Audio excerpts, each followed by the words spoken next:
You're watching the Movie Dogs. We bark about the movies and nothing but the movies.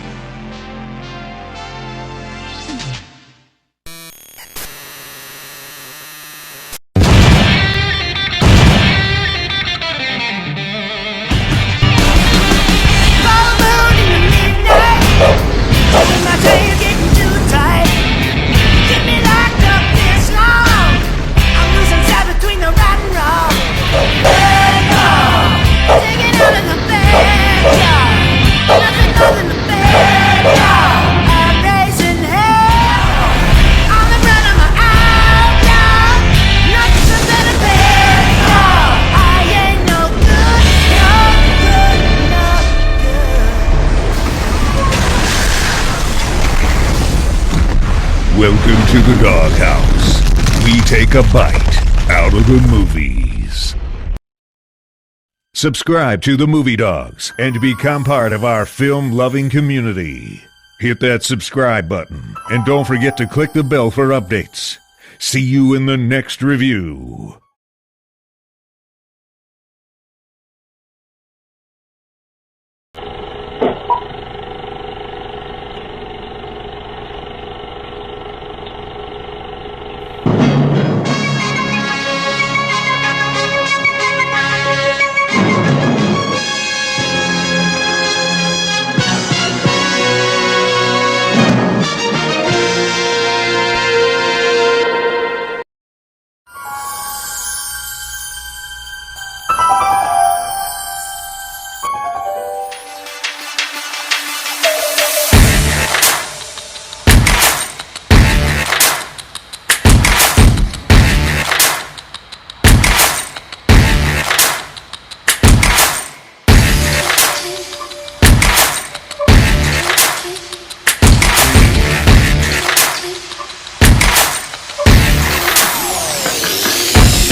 Host, William Baxter. Hey everybody, welcome to a new episode of the Movie Dog Show. We are ending March Madness on an adrenaline rush, and we hope you join us for the chase here. We're going to be talking about the 2000 classic Gone in 60 Seconds. It is a remake. It stars Nicolas Cage, Angelina Jolie, Robert Duvall, Giovanni Gori. I hope I said his name right. Pardon me, folks. Delroy Remroy, Christopher Eccleston, Timothy Olyphant, Vinnie Vincent, and a large cast of character actors that you will know from like 80s, late 80s, 90s independent films and small, those who played bit characters or small characters and blockbusters over the years. Produced by Jerry Bruckheimer, came out in June of 2000. It is a remake of this movie right here, 1974's Gone in 60 Seconds, which was independently funded by a guy who owned a junkyard and made a car race movie. It's a little bit different in some aspects, but it does showcase the Shelby GT here, as you can see right here, one of my favorite Mustang designs. It is absolutely my dream car. I can remember my dad talking about the movie a lot because he was a projectionist and he worked on films from time to time, in independent films, and as just working on them for doing stuff. But again, I just love this car and this movie because of it, and I was attracted to the original film for that. It's not the best film, the original. This film actually is a little bit more superior, one of those rare cases where the remake kind of outshines the original. This movie did cut a pretty profit. It wasn't bad. Again, Jerry Bruckheimer, not a lot of films where he failed on. I mean, he always produced really good action films, and this was one of them. Towards the end of that long run, where in the 2000s, it was still a lot of the 90s was still kind of flowing over into the new millennium, basically what it was. But I was, again, the characters, you like the characters in this movie, and you really it made you care. I mean, a lot of these movies really don't. But Jerry Bruckheimer always really made it a point when it came to his writers and producers that, make sure that the characters in the film, if they're likable, make them likable enough to where you care about them. You really get that sense in Armageddon, that family unit, and you really liked a lot of the characters in that movie. And when someone is taken out or they die tragically, you feel that emotional loss along with the characters. But this right here really proved that. And Nicolas Cage, again, he was there. This is around towards a little bit of the downfall of Nick Cage's big high box office run. And, but it was a hell of a damn ride for him. And this movie right here was one of those icing on top of the cake. I just love the car chase sequences in this film. I mean, there's a lot of great car chases in the movies when it comes to Bullet and Dead To Live and Die in L.A. and The French Connection. Again, I put this up into that category. Seeing that beautiful car at its maximum potential as it was designed and built and manufactured to be. I'm not a car enthusiast to the point where I know every part of a car and the motors and everything like that, so you're not going to get the technical terms from me about the type of motor that was in the car or anything like that. Sadly, I just never could grasp auto mechanics. But I have to say that this film just delivers on all accelerations or all cylinders. Again, not savvy with the muscle car terminology, folks. Sorry. But I really enjoyed this. Again, when it comes to the characters. Robert Duvall, who just recently passed away, really can, he can really just add to a film. I mean, just being there, not really giving effort. I mean, I wouldn't even say he was even phoning this in, but I mean, it's like he came in and just started delivering lines, like he put himself into the character, and he put himself into who, if he was this person, what he would be and how he would act. Nicolas Cage was playing Memphis Rain in this film.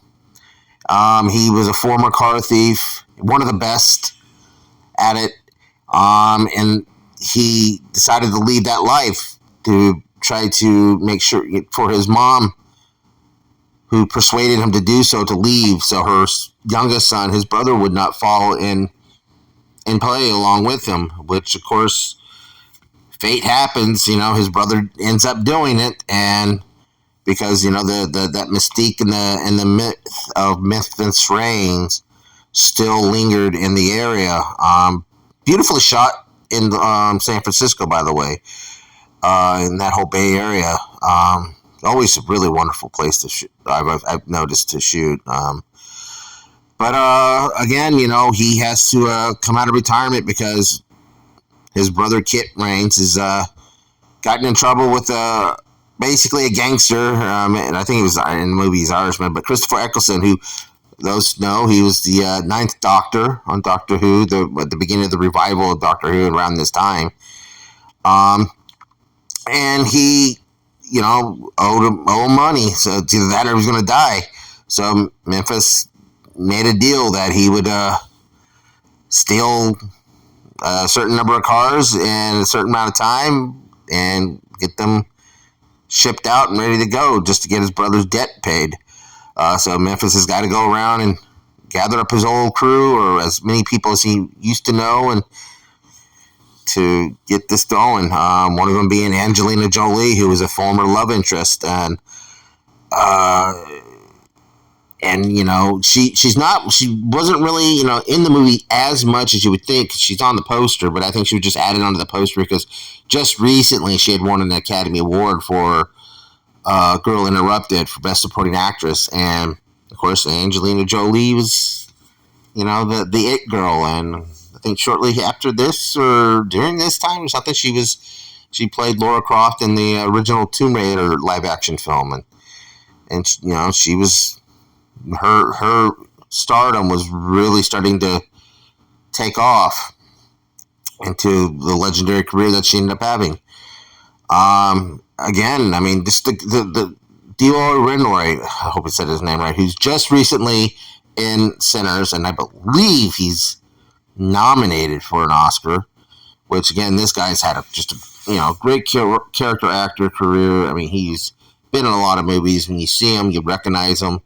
And he really, him and his partner, who's played by Timothy Olyphant, who himself has had a great career this past 2 decades. Again, they play the two cops who are trying to figure out, their main part of is burglary and theft, which of course goes along with car theft, and they're trying to figure out who it was, and he has a feeling that Memphis may be back, and then of course Memphis is back when he finds out by a beat cop that calls the detective and tells him, hey, you won't believe he's back in town. It just happens to be back in town, and a certain a car robbery happens that kind of felt like the guy that he let get away, and but again, the character is, the character development and everything really moves this film. It's not much of the action, which there's a good amount of action. I mean, not till really towards the end is really when it all kicks in. But the way that when it comes to the technical terms that you would learn about car theft, and a lot of the electronical stuff really started coming into play when when you're trying to get theft prevention, when it comes to electronic keys and stuff. And this showcased that a little glimpses of what was to come in the following the decade that has just started. Nowadays, everything is, 26 years later, everything has, advanced so much, and we got electric cars, which Teslas, and, everybody's, converted to hybrids, and you literally almost have to give yourself a sample of blood just to open your car door, and make sure it doesn't get robbed. But again, this one right here, though, this one showcased an old fashioned just muscle car, and again, the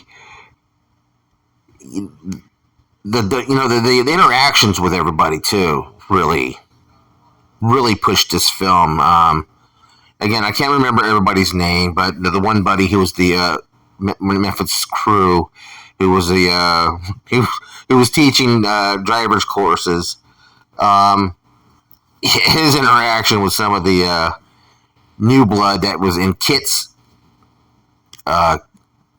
group of people and his crew, along with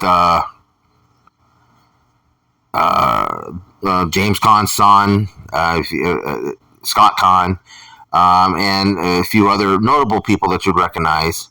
Will Patton, who was kind of the middleman in all of this, who was a really close friend of Memphis, and he kind of ended up having to work for Christopher Eccleston's character. But I I can't remember the director's name right off the bat and everything, and I don't know what else he's done, but he managed to really get a nice the look, the cinematography of this film, I will say, made you feel the heat of the area, that the heat and the adrenaline and the dry air, just everything, especially when you're on the harbor and everything, and you just felt like the heat wave, everything was just, fast paced, especially at the end. But it's just, it's just one of the few action films that very beautifully shot, and that's really what also helps gets you drawn in to the movie and stay into it. Now let's talk about Eleanor, which was the name that Memphis gave to the Mustang in the movie, which is his unicorn. It's a car that he's kind of afraid of, because every time he tries to attempt to steal this car, something happens. Either he gets chased by the cops. It's just, it's that unicorn. It's unattainable, something that he can't grasp on. It was a modified Shelby, not Shelby, but Mustang, 1967 Mustang Fastback, to modify to look more like the Shelby GT 500. And I think a guy named Steve Strickland designed it and modified it for this film. I could be wrong. I could be mixed up on the names here, folks. But damn, this car looked beautiful. The DuPont gray paint with the black racing stripes. Just, God, this car is so freaking beautiful. And and I've never, I'll be honest, folks, I've never driven, or sat inside of a Mustang, any model ever in my life. Now, I've seen them up close, but I've never got to be inside one. And, some people may think that that's about as worse as being a virgin. I don't know. But God, it's just a beautiful car. And it was my mom. I don't know if I said it earlier, but this was my mom. My mom's favorite car was Mustangs. And that kind of bled over to me as well, and I've always been a fan of them, and I always wanted one, and I may never in this life get to ever experience it or drive one, but but the car chase, seeing this car in motion, if you watched Bullet, you'd see, Steve McQueen drove that car. Now, I'm sure Nick Cage did some driving, but a lot of the stunt driving, and some of the stunts here too were kind of, you could tell, we're also a little touched up CGI with some green screen here and there, especially the jump when Memphis had to jump the car off of when he was on the bridge, and there was a car accident and there was a traffic jam, and he used one of the tow trucks that had a ramp on it to launch the car over, and narrowly hit landing on the ambulance by just hitting it with one of the rear tires. But again, just the car chases, especially when he's on the boating docks, in the industrial area. One car getting accidentally knocked into a whole building, side of a building, and going through a wall, and just all the narrow escapes that Memphis was, going. And of course, the accelerator, the special accelerator, that knocks this oxygen or whatever. I can't, words are hard for me. But hitting that one special button, everything, the go baby go, and just literally going into warp drive was having the helicopter pilot, he's gone. Just again added to the excitement in the climax of the film. And of course, it wasn't directly the climax, but of course, when you got to it, the car was being beat up, and Memphis just barely got there, and of course, all the cars have been shipped up, and he just almost makes it, but has to go to the villain, to Christopher Eccleston, and try to say, hey, we did all this stuff for you. We got it. But, you guys got a little too gun happy, trying to get everything loaded up. And, of course, Memphis, the guy backs out on the deal on Memphis. And that beautiful car, which is already beat up enough, is getting crushed.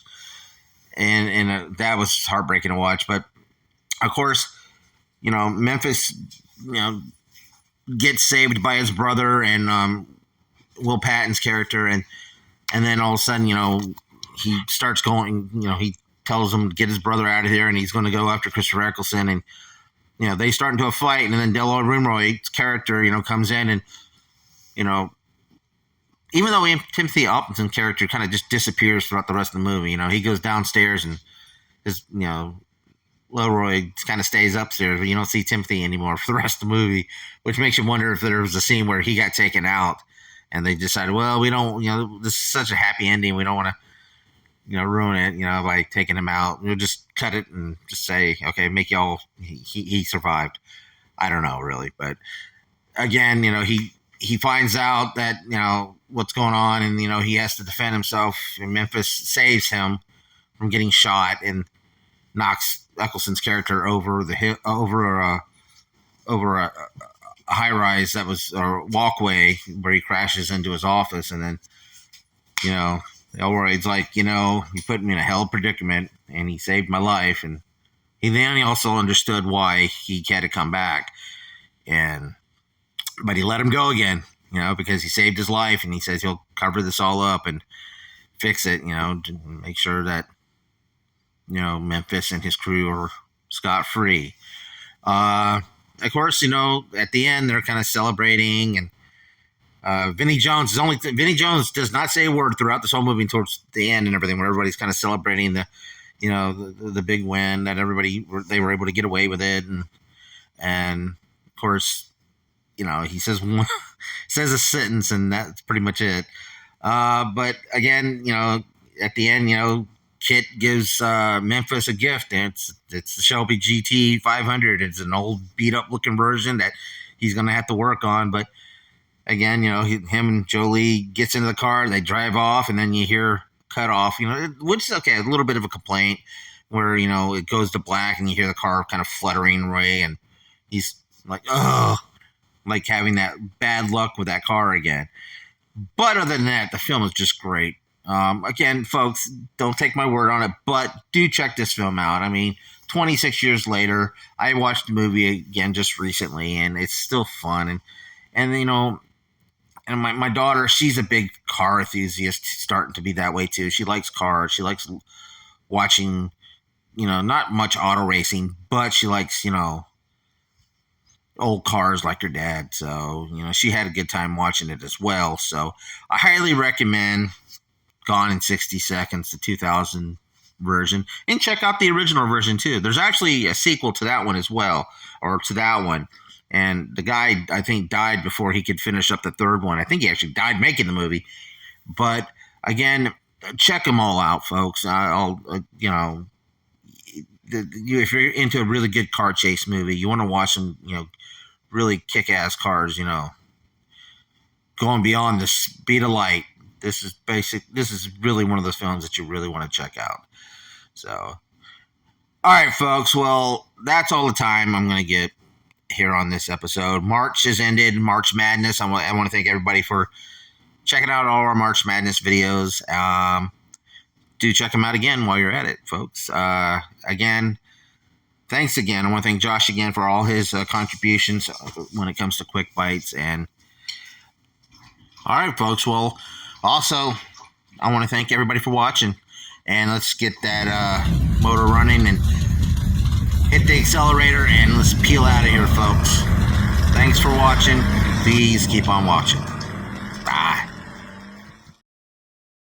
Hey, like and subscribe. Be sure to check out more of the content on the Movie Dawgs channel. All the reviews and cool remarks and cool guests like me, Josh Church, the owner of River Monster Comics. We are in Dunellen Florida. So if you're ever in the area, come by and check out the shop. Get some cool nerd stuff, comics, pops, toys, whatever. And swing by and just have some cool conversations about movies and all things pop culture. We appreciate you. See you soon.